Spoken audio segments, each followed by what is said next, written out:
नमस्कार भावांनो, जय शिवराय. तर पुण्यातील जेवढे ड्रायव्हर लोक आहेत, कॅब आणि ऑटो रिक्षा चालवतात, त्यांच्यासाठी खूप आनंदाची बातमी आहे मित्रांनो. तर आता येत्या मे महिन्यात आपल्या इथं भारत टॅक्सी ॲप चालू होणार आहे मित्रांनो. तर आशा करूयात की आपल्याला आपल्या मीटरनुसार रेट मिळेल आणि ओला, उबेर, रॅपिडो सारख्या कंपन्याला आळा बसेल मित्रांनो. तर ठीक आहे मित्रांनो, आजचा दिवस आपल्याला कसा जातोय पाहूया आणि ओला, उबेर, रॅपिडो कसं बिल देत आहेत, तसंच कस्टमर कसे भेटत आहेत आज नक्कीच पाहूया मित्रांनो.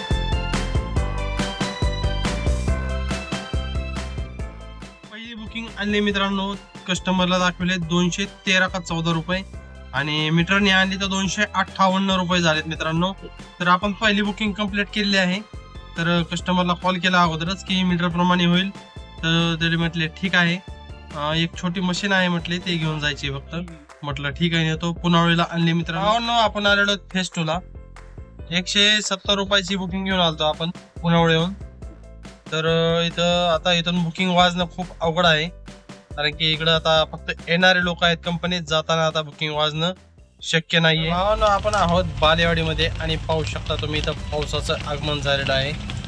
मस्त असं वातावरण झालं मित्रांनो. 2-2.5 वाढलेले आहेत आणि कसला मस्त असा पाऊस पडतोय मित्रांनो, पाहू शकताय. भावांनो, खूप पाऊस आहे, पाहू शकता किती वारं ते सुटलंय जवळ. कसे पडतोय, खूप हवा सुटली हायवेला. आता आहे मित्रांनो मी वारजे मध्ये. वारजे मध्ये किती म्हणजे वातावरण पावसाचं झालंय मित्रांनो. इकडं तर नाही, बाणेरला तर खूप पाऊस होता.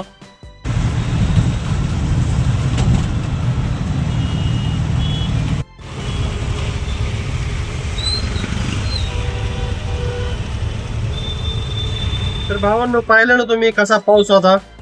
तर पावसामुळं परत आळंदीत आलो. एवढा पाऊस आला, 1 तास बसलो तिथं. एवढा पाऊस, अरे बापरे.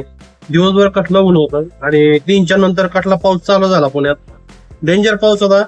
तर जपून चालवा गाड्या मित्रांनो, कारण की पुण्यामध्ये एवढं ट्रॅफिक, एवढं पाणी साठलेलं होतं.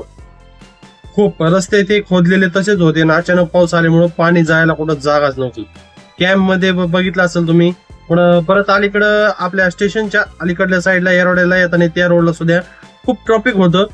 भयानक ट्रॅफिक म्हणजे काय, खूप ट्रॅफिक. पाणी तर एवढं रस्त्यावर साठलेलं होतं, त्याच्यामुळे ट्रॅफिक लागलं होतं. तर पाऊस आल्यानंतर व्यवस्थित गाडी चालवा मित्रांनो आणि जास्त पाण्यात घालण्याचा प्रयत्न करू नका जबरदस्तीनं, कारण की लायनर मध्ये पाणी जर गेलं तर परत तुमचं ब्रेक लागत नाही. लायनर मध्ये पाणी गेल्यानंतर ब्रेक फेल होतं आणि विशेष म्हणजे त्या पाण्यामध्ये कसा खड्डा असेल, कुठं खोदले असेल, काही सांगता येत नाही. त्याच्यामुळे जास्त पाण्यात घालण्याचा प्रयत्न करू नका. तर ठीक आहे मित्रांनो, आजचं अर्निंग मस्त झालं आपलं. तरी 10 वाजता आलतो मित्रांनो.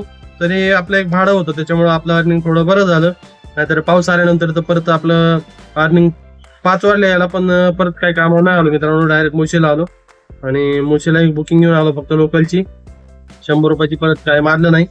तर ठीक आहे मित्रांनो, व्हिडिओ जर आवडला असेल तर आपल्या चॅनलला एकदा सबस्क्राईब नक्की करा आणि फॉलो करायला विसरू नका आणि एक लाईक पण करा मित्रांनो. धन्यवाद.